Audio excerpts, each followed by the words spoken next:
नमस्कार। भारतीय संस्कृति की महानता और वैज्ञानिकता पर हमारा सत्संग चल रहा है।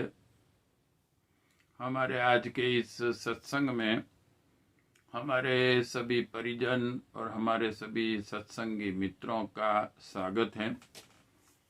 आइए आज का सत्संग शुरू करने से पहले परब्रह्म परमात्मा से सद्बुद्धि और सद्ज्ञान के लिए प्रार्थना कर लें। ओम भूर्भुवः स्वः तत्सवितुर्वरेण्यं भर्गो देवस्य धीमहि धियो यो नः प्रचोदयात्।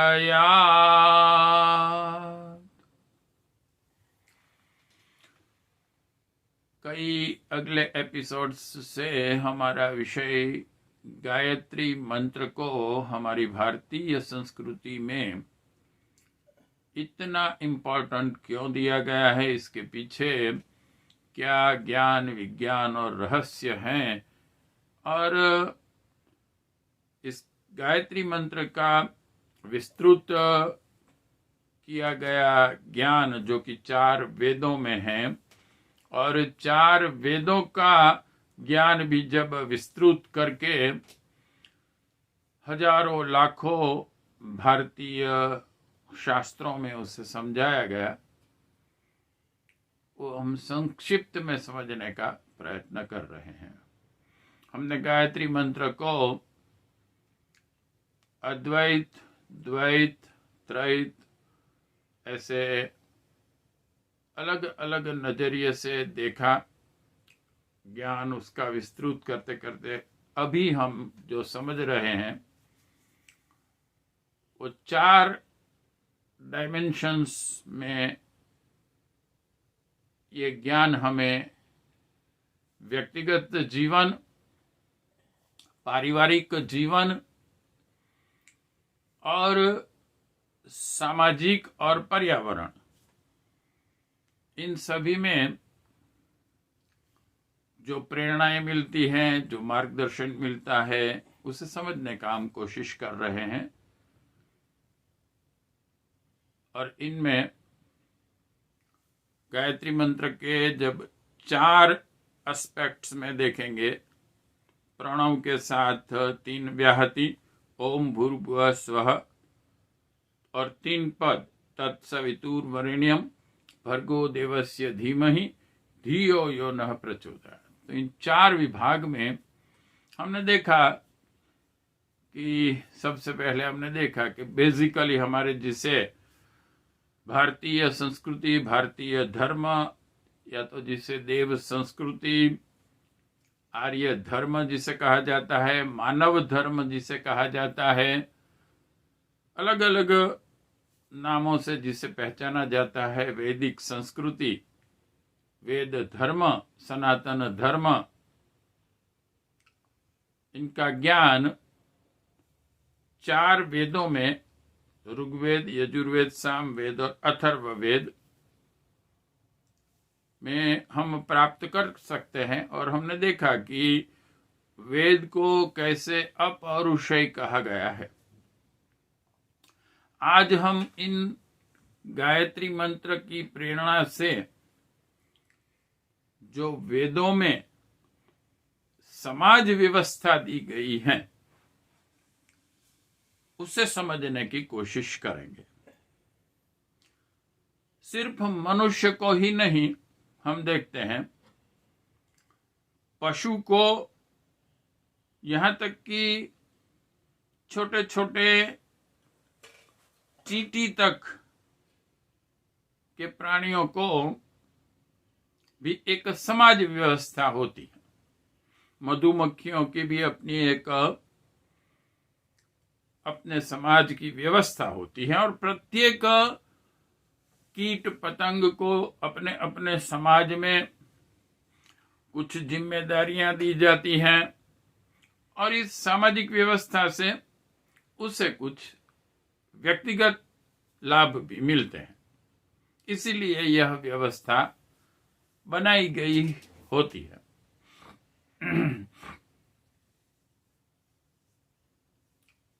पशु पक्षियों में भी हम देखते हैं कि कई पशु ऐसे भी हैं जो एकांत प्रिय होते हैं, जो न तो कोई झुंड बनाकर रहते हैं, और इन दोनों के बीच में भी हम कंपैरिजन करेंगे तो हम देखते हैं कि जो एक व्यवस्था के साथ सामूहिक जीवन जीते हैं उनका जीवन ज्यादा अच्छा रहता है। तो मनुष्य के जीवन में तो ये आवश्यक है ही कि एक समाज की व्यवस्था हो।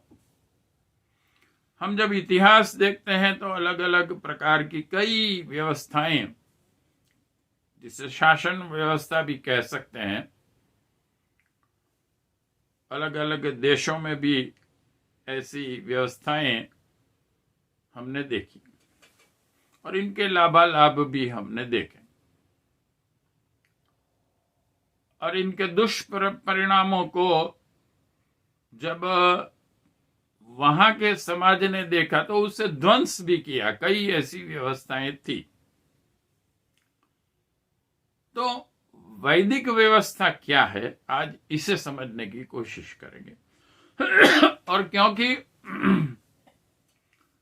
यह जो व्यवस्था है उसमें इतनी सारी विकृतियां आ गई हैं, ओरिजिनली वेदों में जो मार्गदर्शन दिया है इसके लिए,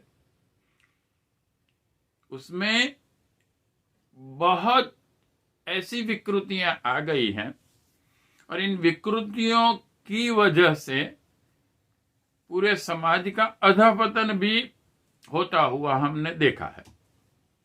यह भी समझने की कोशिश करेंगे कि वो विकृतियां क्या है। तो शुरुआत में सबसे पहले हम ये समझ लें कि मनुष्य के पास चार प्रकार की शक्तियां हैं। एक ज्ञान की शक्ति है, नॉलेज। एक शस्त्र की शक्ति है, वीरता, सत्य के लिए, न्याय के लिए लड़ना, और लड़ने के लिए शस्त्र की आवश्यकता होती है। शस्त्र चलाने की जो क्षमता और शस्त्र का उपयोग कहां और कैसे किया जाए इसके लिए का मार्गदर्शन। तीसरी है व्यापार और उत्पादन, कारीगरी जिसे कह सकते हैं। और चौथी है शारीरिक शक्ति, शरीर बल। और इन चारों को वेदों में चार प्रकार के लोग गिनाए गए। समाज में ऐसा नहीं है कि सिर्फ वैदिक संस्कृति में, आप देखेंगे कि विश्व में कहीं भी हम जाएंगे, चाहे किसी देश में भी जाए, चाहे इतिहास को देखें, अलग अलग सिविलाइजेशंस को देखें, तब भी इनमें जो वैदिक धर्म ने कहे हैं ऐसे चार प्रकार के लोग होते हैं। जो ज्ञानी हैं और अपने ज्ञान से समाज को मार्गदर्शन देते हैं, उसे वैदिक परंपरा में ब्राह्मण कहा गया। जो शस्त्र हाथ में लेते हैं, न्याय का, धर्म का, माताओं बहनों का, गौ का, इन सभी पूरे समाज का, स्पेशली रक्षा की आवश्यकता जो ज्यादा शारीरिक निर्बल हैं उससे ज्यादा होती है, तो शक्तिशाली उसकी रक्षा करते हैं। शस्त्र भी वो हाथ में लेते हैं, उसे क्षत्रिय कहा गया। और इन तीनों में से किसी भी ताकत को जो डेवलप नहीं कर सके अपने व्यक्तित्व में, तो वो शरीर बल से समाज की सेवा करते हैं। और इन चारों को मॉडर्न समाज में हम देखेंगे और किसी भी देश में जाकर देखेंगे तो हम देखते हैं कि जो बुद्धिजीवी हैं, जैसे कि जो शिक्षक हैं, जो एडमिनिस्ट्रेशन हैं करते हैं, जो एग्जीक्यूटिव्स हैं, जो अपनी बुद्धि से पूरे समाज को कुछ न कुछ मार्गदर्शन देते हैं, मैनेजमेंट करते हैं, मैनेजर्स जिसे हम कह सकते हैं, ये सब ब्राह्मण हैं। वो सिर्फ अपनी बुद्धि ही लगाएंगे, उनका दूसरा कोई काम नहीं होता। उनके डिसीजंस वो अपनी बुद्धि से ही लेंगे और समाज को अपने ज्ञान का लाभ देंगे। जो भी व्यक्ति इस कैडर में आते हैं वो सभी ब्राह्मण हैं, या तो उसके अलग अलग नाम दूसरे समाज में दिए गए हैं। फिर दूसरे की जो आवश्यकता रही वो है रक्षा के लिए।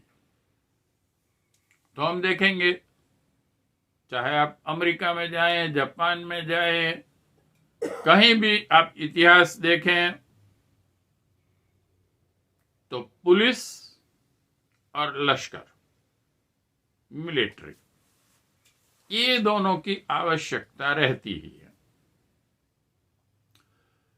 इसे हमारी भारतीय संस्कृति में क्षत्रिय, वैदिक धर्म में नाम दिया गया।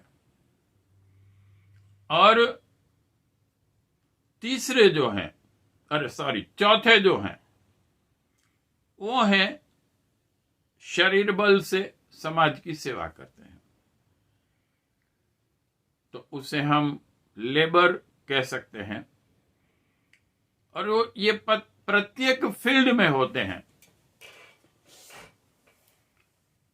और अगर हम इसे ऑब्जर्व करते हैं तो वास्तविक में दो प्रकार के व्यक्ति ही हैं।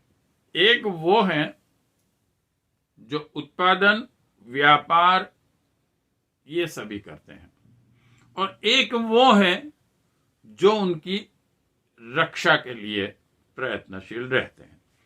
और इन दोनों को अपने अपने एक दूसरे से लाभ मिलते हैं।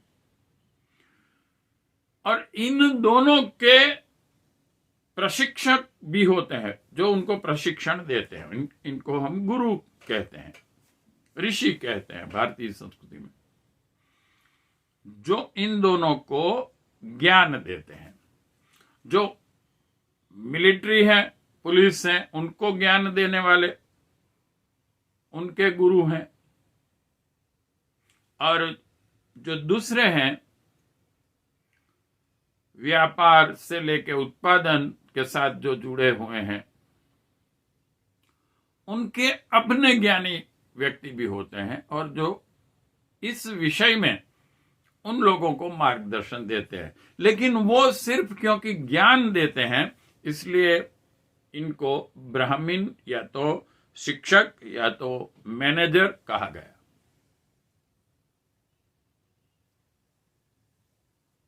अब इन दोनों में लेबर की भी आवश्यकता रहेगी, मजदूर भी। मान लीजिए एक व्यापारी है, तो उसे अपना जो सामान है इसे इधर से उधर करना होगा, उधर से उधर रखना होगा। ऐसे जो लश्कर हैं उसमें भी कुछ लोग ऐसे चाहिए कि जो उनको जो इंस्ट्रक्शन दी जाती हैं ऐसे शस्त्र वगैरह को ठीक जगह पर रखें और कुछ ना कुछ कहा हुआ काम करें जो उनको इंस्ट्रक्शन दी जाए। तो ऐसे जब हम देखते हैं तो ये चार प्रकार के व्यक्ति हुए। अब हम देखेंगे, चाहे अभी का मॉडर्न व्यवस्था है या वैदिक, जो बेसिकली हमें उसमें 3 बातें ख्याल में रखनी पड़ती हैं। पहली, यह व्यवस्था जन्म से नहीं होती, और खास करके जो ज्ञान के साथ डील करते हैं, जो शस्त्र के साथ डील करते हैं, और तीसरे जो व्यापार में है। इन तीनों को जन्म से ये कार्य नहीं मिलता है।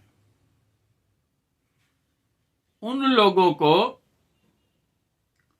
इस विषय का ज्ञान और ट्रेनिंग लेनी पड़ती है, और अपने आप को उस कार्य के लिए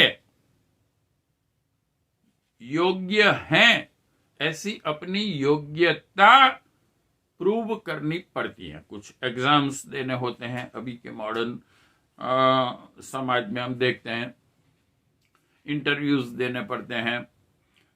जैसे कि मिलिट्री में अगर उसे एडमिशन लेना है तो शारीरिक क्षमता चाहिए, मिनिमम हाइट, मिनिमम चेस्ट, ये चेक किया जाता है।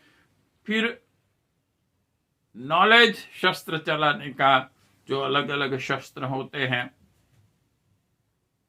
ये ज्ञान की आवश्यकता होती है। ये नहीं होता कि भाई एक डॉक्टर का लड़का है तो वो डॉक्टर हो जाए, उसे डॉक्टर कहा जाए, और एक इंजीनियर का लड़का है उसे इंजीनियर कहा जाए। तो पहली बात हम ये समझ लें कि ये जो अपनी योग्यता थी सभी कार्य के लिए,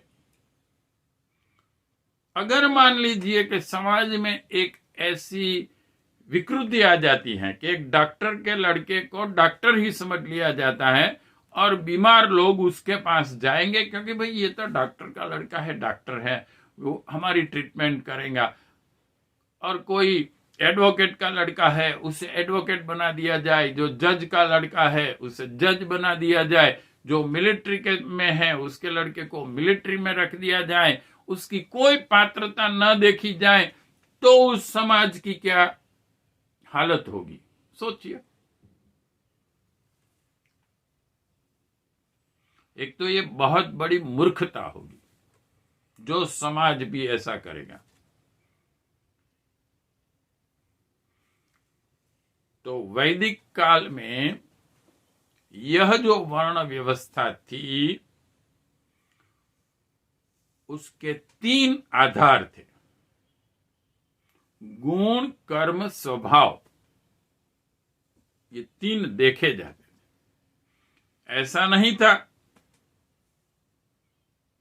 कि इसे जन्मगत ले लिया हो। और आप पूरा वैदिक इतिहास देखेंगे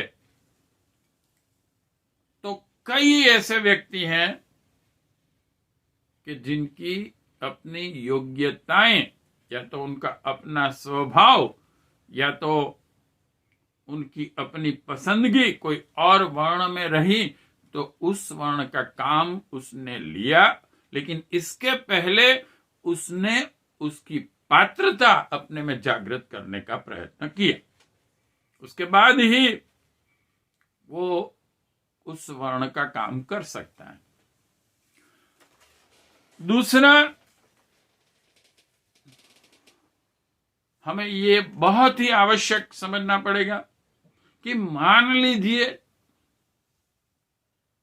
कि जन्म पर आधारित अगर काम दिया जाता है तो क्या होता है। तो भारतीय संस्कृति में, वैदिक धर्म में जन्म से परंपरागत कुछ कार्य चलते थे, लेकिन योग्यता को प्रायोरिटी दी जाती थी। और जन्मगत इसलिए उसे रखा गया था कि हम आज भी देखते हैं कि एक डॉक्टर है तो वो चाहेगा कि मेरा बेटा डॉक्टर हो। एक एडवोकेट है तो वो चाहेगा मेरा बेटा एडवोकेट हो और जज बने। तो ये एक सामान्य मानवीय स्वभाव रहा। कोई राजकारण में भी है तो हम देखते हैं कि मैं मिनिस्टर हूं, प्रधान हूं, तो मेरा बेटा भी प्रधान ही बने और मेरी परंपरा में रहे। इस मानवीय स्वभाव को हमारे ऋषि मुनि जानते थे।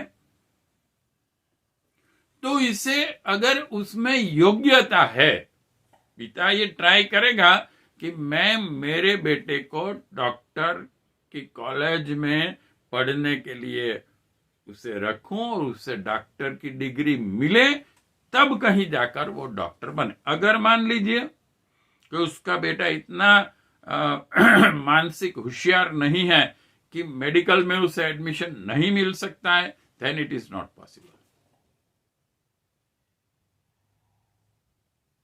और ये जो जन्मगत बात है,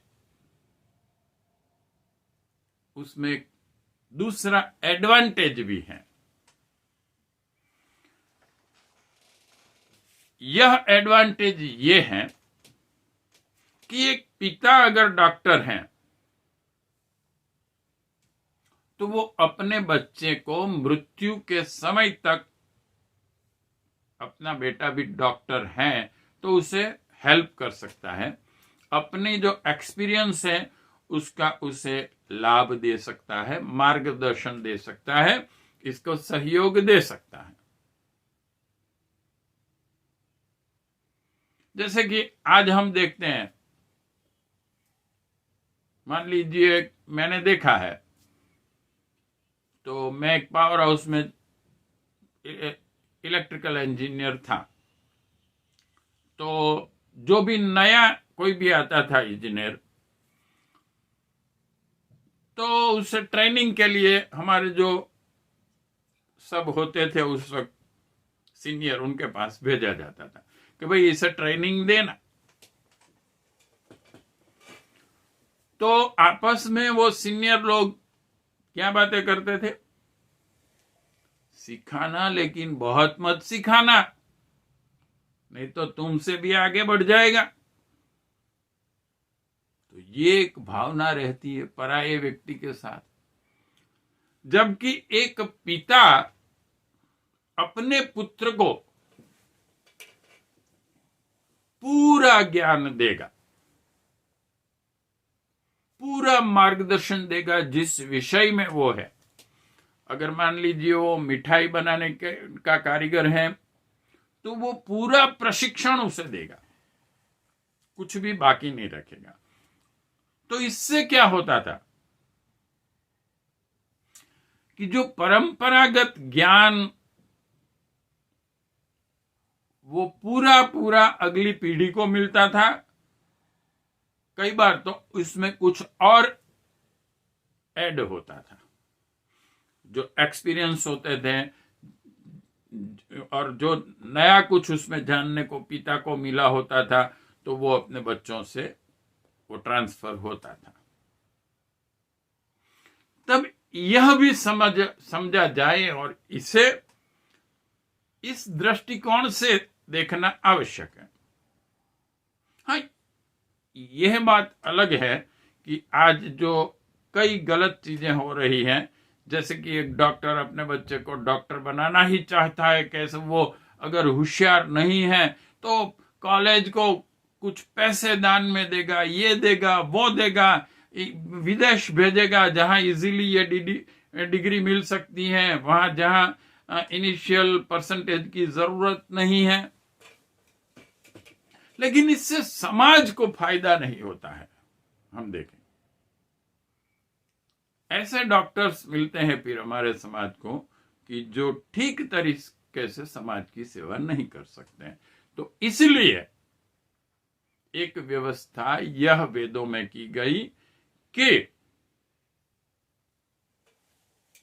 अगर परंपरागत बिजनेस, परंपरागत कार्य किए जाएं तो इससे ज्ञान बढ़ेगा। और यही एक रीजन था कि हमारा देश ज्ञान में सबसे आगे था, लेकिन योग्यता को फर्स्ट प्रायोरिटी थी। योग्यता के बगैर तो शक्य ही नहीं था। कोई भी फील्ड हो, चाहे राजकारण हो, चाहे कोई भी हो, एक राजा अपने बेटे को बचपन से ये ट्रेनिंग देता था कि राज्य कैसे चलाया जाए, और यह माना जाता था कि यह भविष्य का राजा है। तो उनके गुरु उसे उसी हिसाब से ट्रेनिंग देते थे।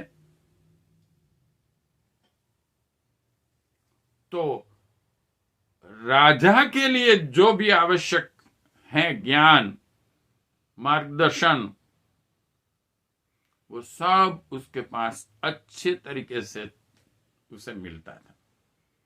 और पिताजी तो उसके थे ही, जहां तक वो सक्षम थे उसे मार्गदर्शन देते रहते हैं कि बेटा राज्य में बैठ, राजा बनने के बाद भी क्या करना है। और दूसरे उसका एक फायदा यह था कि आप देखेंगे कि जो दीवान है, जो राजा के बाद जिनकी पोस्ट आती है, उसका बेटा ही दीवान बनेगा। तो एक बात आप हमारी भारतीय संस्कृति में, इतिहास में देखेंगे कि कभी दीवान ये नहीं सोचेगा कि राजा को हटाकर मैं राजा बन जाऊं, और इसके लिए उसे कोई षड्यंत्र करने नहीं पड़ेंगे। ऐसी ऐसी स्टोरी आई है। एक सत्य घटना ऐसी थी कि एक राजा की मृत्यु हो गई और प्रजा में हताशा आ गई, और उसी वक्त कोई एक ऋषि का भी ऐसा हुआ कि वो दूसरे शरीर में उसने प्रवेश कर लिया, तो वो राजा के डेड बॉडी में ही आ गया। उसको मालूम था कि अभी राजा की मृत्यु हुई है, तो उसको भी कुछ आध्यात्मिक प्रयोग को हो थे, ऐसे कुछ स्टोरी ऐसी थी। तो वो उस राजा के शरीर में आ गए, और फिर दीवान ने देखा कि राजा जो पहले उसकी बिहेवियर थी ऐसी अभी नहीं है, मगर क्योंकि वो ऋषि था और प्रयोग के लिए आए थे उस शरीर में थोड़ी समय के लिए, तो उस दीवान ने सोचा, और उसी वक्त कुछ हमारे देश पर विदेशियों का एक बहुत बड़ा आक्रमण शुरू हो गया था। तो दीवान ने यह सोचा कि अगर इस वक्त हमारा राज्य वीक हो गया तो वो विदेशी एक और से हमारे पर आक्रमण करने वाले हैं, और हमारी प्रजा की जो सुव्यवस्था है वो बिगड़ गई है। और उसे ये मालूम हो गया कि ये राजा की ओरिजिनल आत्मा नहीं है, कोई दूसरी आत्मा आई है, लेकिन है अच्छी, पहले से भी बहुत बढ़िया तरीके से वो राज्य का एडमिनिस्ट्रेशन कर रही हैं। तो उसे मालूम हो गया कि ये कोई ना कोई ऐसा व्यक्ति है कि जिसका शरीर अभी कहीं पर रखा हुआ है, तो क्यों ना इस राज्य का भला करने के लिए उस शरीर को नष्ट कर दिया जाए, ताकि ये आत्मा उस शरीर में वापस न जा सके।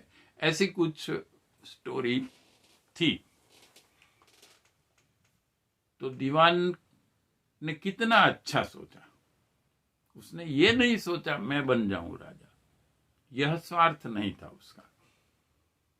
उसका एक ही विचार उसके मन में आए कि मेरे राज्य की प्रजा सुखी हो, और जो विदेशी आक्रमणकारी हैं उनसे मैं अपने राज्य को कैसे बचा सकूं। अगर ये राजा की पात्रता है और बढ़ी हुई है अब तो ये आवश्यक है कि यही राजा इस राष्ट्र के लिए रहे। तो पात्रता को सबसे पहले और परंपरागतता को दूसरे नंबर पे एक प्रायोरिटी दी जाती है। लेकिन इसमें तीसरी बात यह भी सोचने की आवश्यक है, और ये है कि आजकल हम देखते हैं कि भाई डॉक्टर क्यों बनना है, आईएएस अधिकारी क्यों बनना है, उसके पीछे एक ही लक्ष्य, पैसे ज्यादा मिलते हैं और सरलता से मिलते हैं, भौतिक संपत्ति इनके पास ज्यादा होती है। अब भारतीय वैदिक धर्म में हम देखेंगे कि ये चीज नहीं थी। जो 4 वर्ण थे उनका लिविंग स्टैंडर्ड इक्वल था, और इसलिए एक बात भी आती है।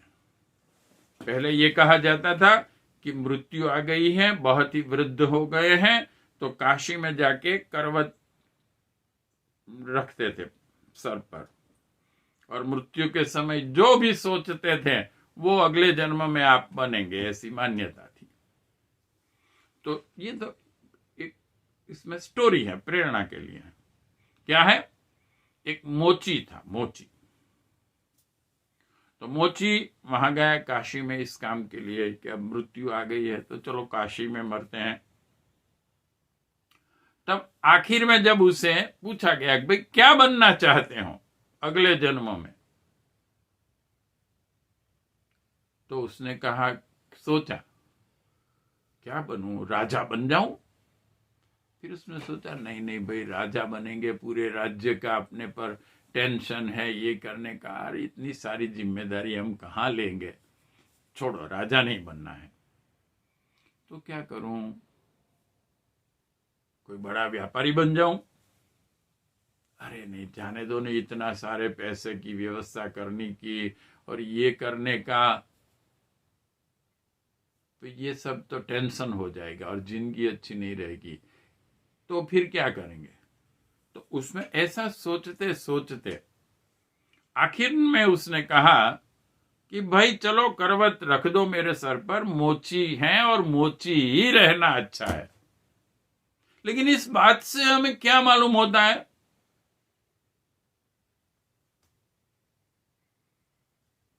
आजकल जिसे कहा जाता है जॉब सेटिस्फैक्शन, किसी को नहीं है। जबकि उस वक्त वो एक समाज व्यवस्था ऐसी थी जिसमें प्रत्येक व्यक्ति को अपने काम से संतोष था।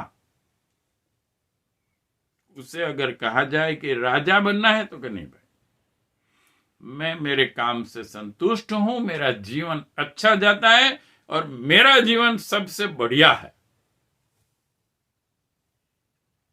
तो यह थी उस वक्त के समाज की व्यवस्था, क्योंकि लिविंग स्टैंडर्ड इक्वल था। और अगर ये कहें कि इक्वल नहीं था तो सबसे गरीब कौन था? सबसे गरीब ब्राह्मण थे, क्योंकि उन्होंने गरीबी ओढ़ ली थी अपनी इच्छा से।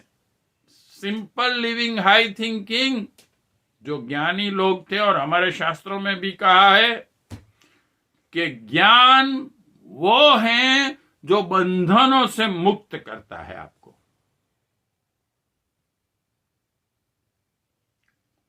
तो वो हमारे वैदिक धर्म के ब्राह्मण ज्ञानी इतनी ऊंचा ज्ञान प्राप्त होता था उनको कि वो ये जो भोग विलास और इंद्रियों के सुख की उनको कोई आकांक्षा ही नहीं थी। वो सर्वव्यापक परब्रह्म परमात्मा यानी कि प्राणी मात्र में जो भगवान है उनकी सेवा करना प्रत्यक्ष, यही उनका लक्ष्य था।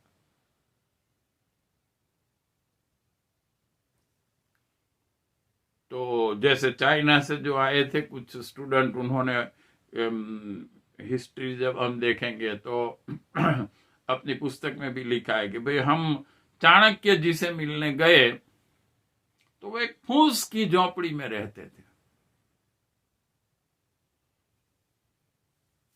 और एक मटकी में पानी की मटकी एक थी सिर्फ उनकी झोपड़ी में। कौन थे वो? एक बड़े सम्राट के गुरु कह सकते हैं, मार्गदर्शक। और आज के समाज में हम देखें क्या परिस्थिति है। सबसे अगर किसी की भोगवादी नीति हो और वो भी भ्रष्टाचार से भरे हुए, ये ज्ञानी लोग हैं। सब है ऐसा नहीं कह सकते, लेकिन ज्यादातर परसेंटेज इसमें। आप आईएएस अधिकारियों को देखिए और मुझे उसमें से कितने ऐसे हैं कि जो भ्रष्टाचारी नहीं हैं, ये आप ढूंढने जाइए। अभी एक इंटरव्यू हुआ था, कोई सुप्रीम कोर्ट के रिटायर्ड जज थे। उसे किसी पत्रकार ने प्रश्न पूछा, उनका नाम कुछ गोगोई के ऐसा कुछ था, मुझे बराबर याद नहीं है, लेकिन इंटरव्यू में उन्होंने कहा कि भाई आजकल क्या है, भ्रष्टाचार तो सब जगह पर व्याप्त हो गया, अब कौन उससे बच सकता है? ये किसके शब्द हैं? तो वो तो सुप्रीम कोर्ट में भी थोड़ा बहुत आ जाता है, ये इनकी बात है। कोर्ट फिक्सर्स होते हैं और कई बार 5 या 3 जज इसलिए रखने पड़ते हैं कि इनके निर्णय भी एक नहीं होते हैं, ताकि बहुमती जो हो ऐसे निर्णय लिए जाए। उनमें भी कॉन्ट्राडिक्टरी डिसीजंस आते हैं। तो आप मुझे बताइए कि आज ये कहे जाने वाले जो बुद्धिजीवी हैं, इनमें से ऐसे कितने हैं जो अपना जीवन सादगीपूर्ण जीते हैं? बहुत कम, बहुत कम, बहुत कम। इस युग में आप देखें तो बहुत कम। जैसे कि हम आजादी की बात देखते हैं कि शास्त्री जी ऐसे थे, क्योंकि जब मैं उनकी मृत्यु के बाद उनके घर को देखा गया तो बिल्कुल गरीबी में जीवन जीते थे। प्राइम मिनिस्टर थे, न तो वो उन्होंने अपने लिए कोई पैसे एकत्रित किए, न अपने सगे संबंधियों के लिए। ऐसे हमारे जो सरदार वल्लभ भाई पटेल जो हमारे अच्छे नेता थे, तो उनकी मृत्यु के बाद भी आप स्टोरी पढ़ेंगे तो उनके पत्नी थे, उनको बहुत ही आर्थिक संकटों से गुजरना पड़ा। वो चाहते तो अपने लाखों रुपये भ्रष्टाचार करके इकट्ठे कर सकते हैं, और ऐसे राजकारण में भी ऐसे नेता भी हैं जो राष्ट्र का शोषण करते हैं। तो प्रत्येक स्तर में ऐसे व्यक्ति होते हैं। डॉक्टर्स में भी सेवाभावी डॉक्टर्स भी होते हैं, तो किडनी निकाल लेने वाले डॉक्टर्स भी होते हैं। लेकिन ज्यादातर वैदिक धर्म में हम कह सकते हैं कि उस वक्त जो ऋषि थे, उस वक्त जो ज्ञानी व्यक्ति थे, they all are simple living high thinking. उनका ज्ञान इतना था कि उस वक्त उन लोगों ने हमारे देश को विश्व का ज्ञान से लेके समृद्धि और संस्कृति में नंबर 1 राष्ट्र बनाया था। अभी तो बना नहीं सके हैं, आजकल के ऑफिसर्स हों या राजकीय कक्षा के जो व्यक्ति हैं, इन सब व्यापारी हैं, नंबर 1 पर अभी तो नहीं ला सके। उस वक्त नंबर 1 पर था। जीडीपी का एक स्पेशलिस्ट ने 2000 साल पहले से जीडीपी निकाली तो उसमें भारत पहले था सबसे। तो ये वर्ण व्यवस्था एक ऐसी थी, और इस वैदिक वर्ण व्यवस्था में विकृतियां बहुत आ गई। इसलिए सबसे पहले हमें यह एक सोचना पड़ा कि प्रायोरिटी जन्म नहीं, प्रायोरिटी उसकी योग्यता थी पहली। और जन्मगत अगर किया जाए तो इससे व्यक्तिगत तौर पर और समाज को भी लाभ मिलता है। और ये इसलिए आजकल ना कहा जाता है और क्योंकि इसका मूल्यांकन पैसे से होता है।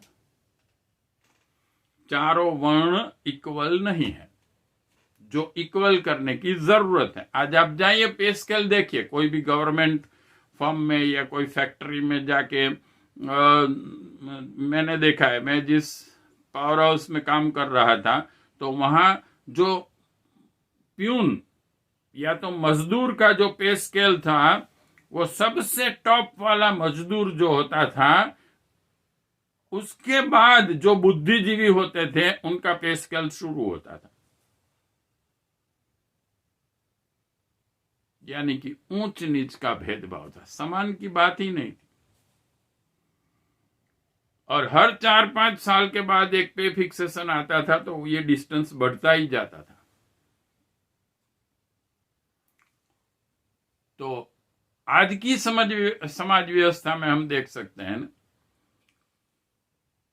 Officer grade 1, officer grade 2, officer grade 3, VIP, और इन सब को ऊंच नीच के भेदभाव से देखा जाता है। कई लोग क्रिटिसाइज करने वाले वैदिक धर्म को क्रिटिसाइज करने जा रहे हैं और ये कहते हैं कि यहां 4 वर्णों में भेदभाव थे, लेकिन आप इतिहास देखिए, ये बिल्कुल गलत एलिगेशंस करके भारत को बदनाम करना चाहते हैं, भारतीय संस्कृति को बदनाम करना चाहते हैं। अगर आप इतिहास में देखेंगे तो राम माता शबरी के जूठे बेर खाते थे। मुझे आज ऐसा एक भी कलेक्टर दिखाइए जो अपने प्यून के साथ सिर्फ एक टेबल पर बैठकर खाना खाता हो।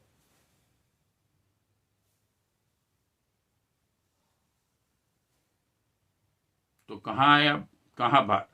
जिन लोगों को अगर ये तकलीफ होती है कि और एलिगेशंस करते हैं तो वो जन्मगत न देखें। जाइए अभी जो स्वीपर्स हैं, जो होटलों में, बड़े बड़ी फैक्ट्रियों में स्वीपर का काम करते हैं, उनकी हालत देखिए।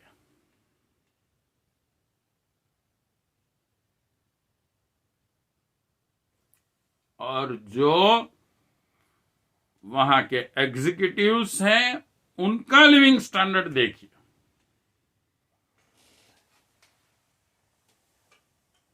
वो कहां रहते हैं देखिए। अपने पड़ोस में क्या कोई IAS अधिकारी के पड़ोस में उसका कोई प्यून रह सकता है? आर्थिक परिस्थिति है ऐसी है कि कोई प्यून बेचारा इतना, उसके पास पैसा ही नहीं होता है कि जहां उसका बंगला होगा उसके नजदीक में वो अपना घर बना सके। तो जो कहने को ऊंच नीच के भेदभाव है वो इस युग में ज्यादा है। रामकृष्ण इस देश के महापुरुष कैसे हो गए? चलाराम बापा और माताजी दोनों पहले उनके आश्रम में आए हुए लोगों को भोजन खिलाते थे। सब खा लेते थे, बाद में वो खाते थे और वो अपने हाथ से परोसते थे।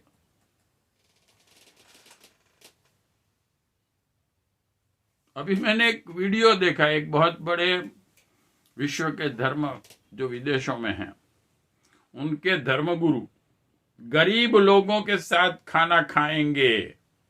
और उनकी वीडियो जब देखी तो 5 स्टार होटल में एक बहुत बड़ा रूम बुक कर दिया गया था, जहां वो बड़े धर्मगुरु एक और बैठे थे डाइनिंग टेबल पे।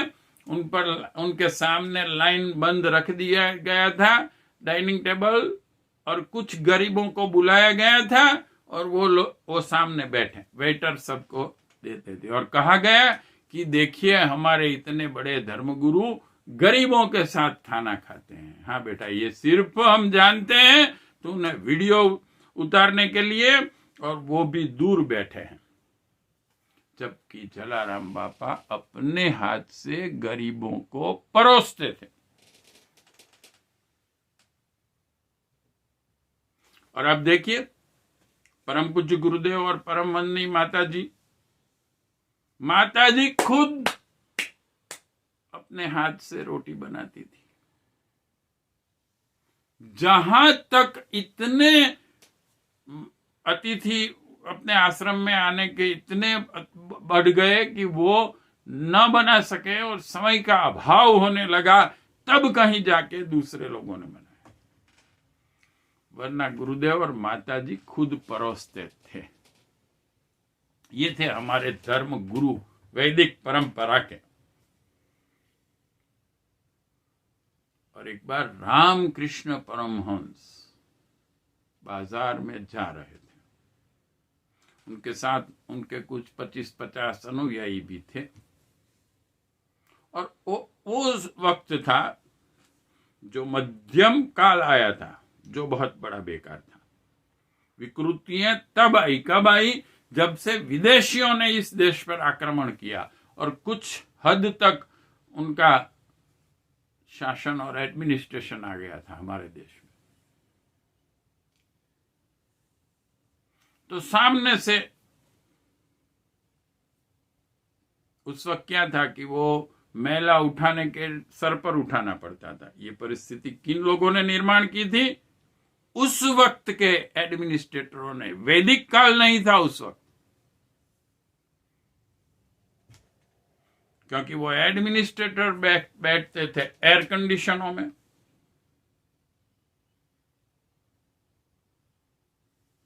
और जो 4th कैडर के ये कर्मचारी थे, उनको तो कोई व्यवस्था ही मिलती नहीं थी कि वो अपना काम कैसे करेंगे। और इसीलिए ये था कि उस वक्त सर पे लेना पड़ता था। जो ये बाथरूम वगैरह साफ करते थे, तो ऐसे ही एक बहन सामने से आ रही थी सर पर लिए हुए। तो लोग तो क्या करते थे, ऐसे रुमाल रख के साइड में से चले जाते थे। अब रामकृष्ण परमहंस सामने से आ रहे थे।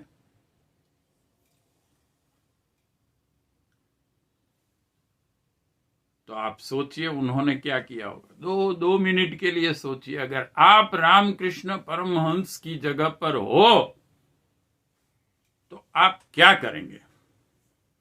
फिर मैं आपको कहता हूं कि रामकृष्ण परमहंस ने क्या बिहेवियर की।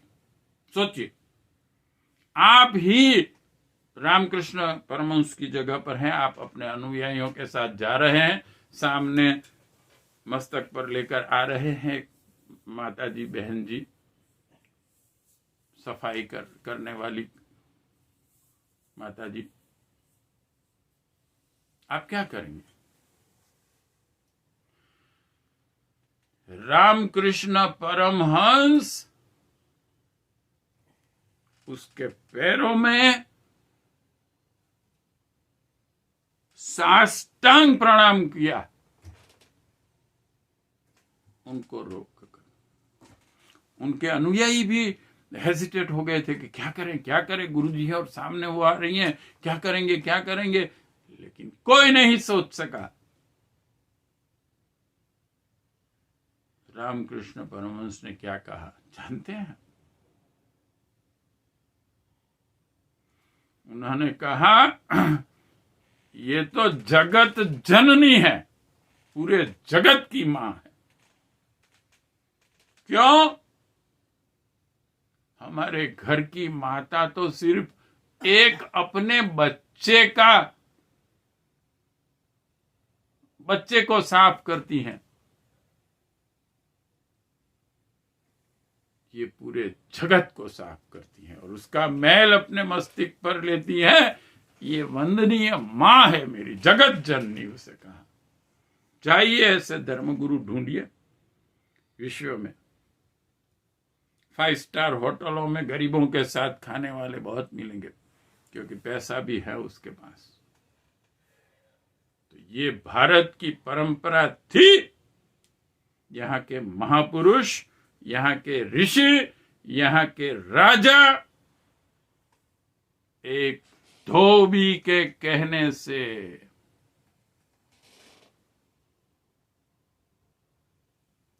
भगवान राम ने सीता जी को कहा कि तुम्हें तुम्हारी पात्रता साबित करनी होगी, मेरे लिए नहीं, मेरी गरीब से गरीब प्रजा के लिए। और आज समाज का एक गरीब व्यक्ति जरा बोल के तो दिखाए, कोई बड़े राज्य करने वाले या बड़े व्यक्ति के सामने जरा भी खराब बोलेगा तो सीधा जेल में जाएगा।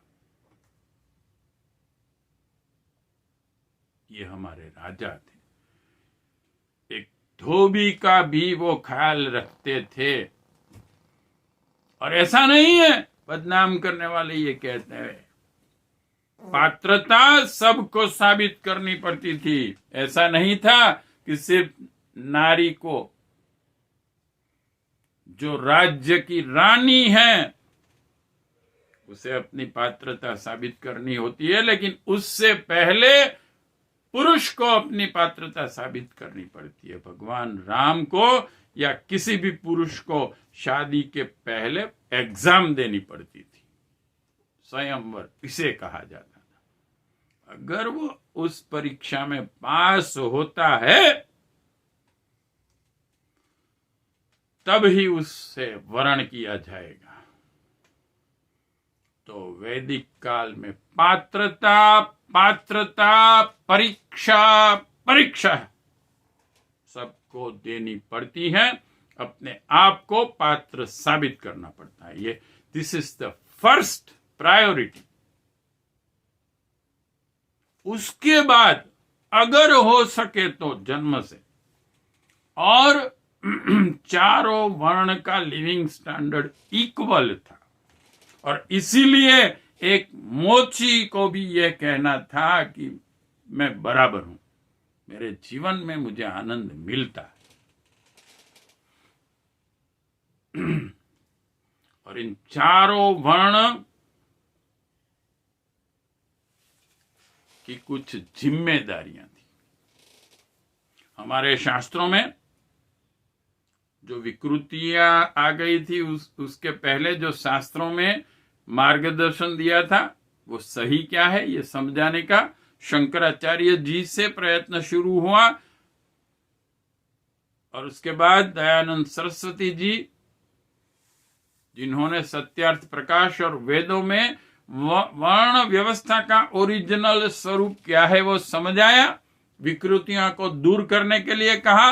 और इस युग में अभी के जो हमारे युग दृष्टा है परम पूज्य गुरुदेव वेद मूर्ति तपोनिष्ठ पंडित श्री श्री राम शर्मा आचार्य जी ने उस विकृत वर्ण व्यवस्था की जगह पर वेदों का जो मार्गदर्शन है उसे लिया जाए।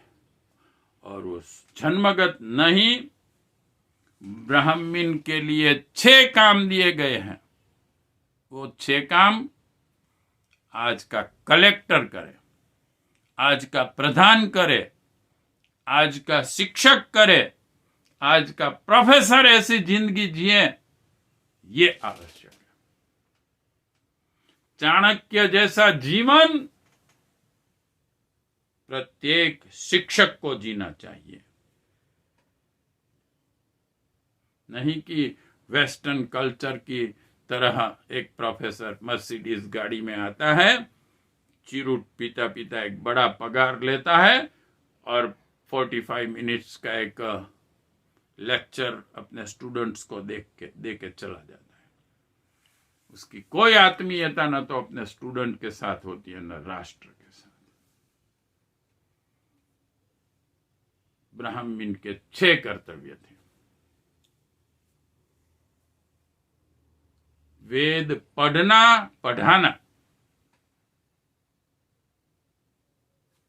यज्ञ करना कराना, दान देना और दिलवाना। दान लेना नहीं आता, इसमें याद रखिए, क्योंकि प्रत्येक चारों वर्ण के व्यक्ति जो भी काम करते थे वो उनका शौक था। जैसे आज भी हम देखते हैं कई ऐसी अच्छी संस्थाएं हैं ना, जिसमें बहुत सारे कार्यकर्ता कार्य करते हैं, मेहनत करते हैं, त्याग बलिदान करते हैं। जितनी भी ऐसी संस्थाएं हैं, कोई उसमें से पेमेंट नहीं लेता है।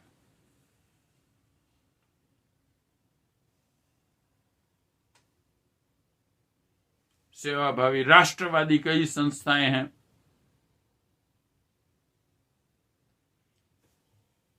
दूसरी कई संस्थाएं हैं, लेकिन क्योंकि हम अभी गायत्री परिवार के बारे में सोच रहे हैं, तो गायत्री परिवार के करोड़ों कार्यकर्ता विश्व में व्याप्त हैं। विश्व कल्याण का काम कैसे करते हैं? पेमेंट लेते हैं? कुछ नहीं, त्याग बलिदान करके। तो यही उस वक्त के राजा ब्राह्मण सब थे। जनक राजा हम देखते हैं खेती करते थे, और उनके हल के साथ वो टकरा गया कुंभ। तो उस वक्त भी टेस्ट ट्यूब बेबी की टेक्नोलॉजी थी।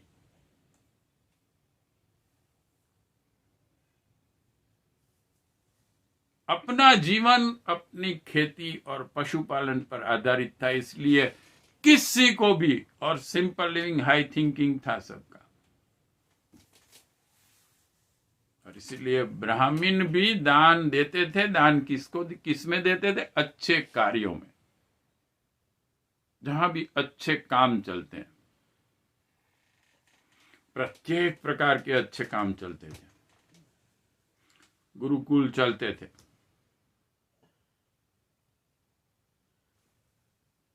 पांजरापोल जिसे कहते हैं, ऐसे पशु कि जिन्होंने जीवन भर मनुष्य की सेवा की, तो उनको उनके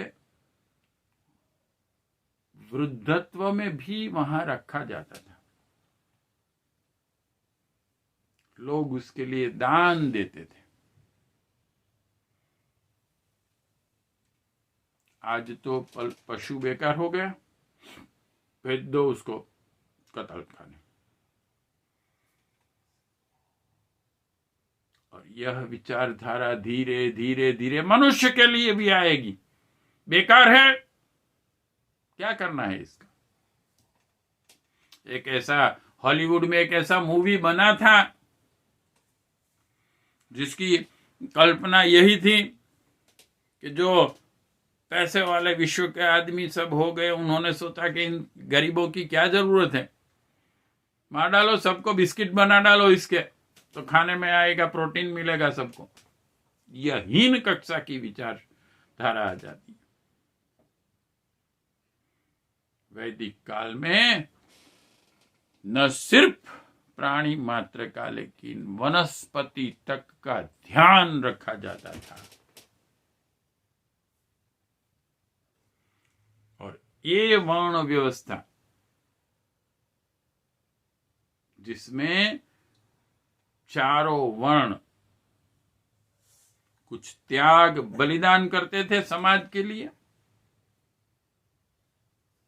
उनकी अपनी अपनी क्या ड्यूटी है, यह वेदों में समझाया गया। तो आज का सत्संग हम यहां पर समाप्त करते हैं। अब देखेंगे कि वेदों ने, और संक्षिप्त में गीता में इसके लिए इसका मार्गदर्शन दिया गया है, समझाया गया है कि वेदों में क्या कहा गया है। गीता के अध्याय नंबर 18 में मंत्र नंबर 41, 42, 43, 44, ये 4 मंत्र, 4 वर्णों की अपनी ड्यूटी क्या है, उनको क्या करना चाहिए, उनका जीवन कैसा होना चाहिए, इनका मार्गदर्शन है। यानी कि ये उन लोगों के लिए, जैसे कि क्षत्रियों के लिए जो कहा गया है, वो हमारे पुलिस और मिलिट्री को अपना जीवन कैसा बनाना है और कैसा होना चाहिए, ऐसे हम सोचेंगे। नहीं कि सिर्फ जन्मगत और वो काम कुछ भी करता हो। तो इस सबसे बड़ी जो व्यवस्था थी, वर्ण व्यवस्था, इसे अभी भी अगर समाज को दिया जाए, समाज इसमें से प्रेरणा ले और सभी कार्य इसके मुताबिक चले, तो पूरे विश्व को एक बहुत बढ़िया समाज हमारा बन सकता है। आगे हम देखेंगे कि वेदों और गीता में इस वर्ण व्यवस्था का वास्तविक स्वरूप पर उनकी ड्यूटी क्या दी गई है, इस पर सोचेंगे। आज हम हमारा सत्संग यहीं पूर्ण विराम देते हैं। ओम तत्सत। ओम शांति शांति शांति।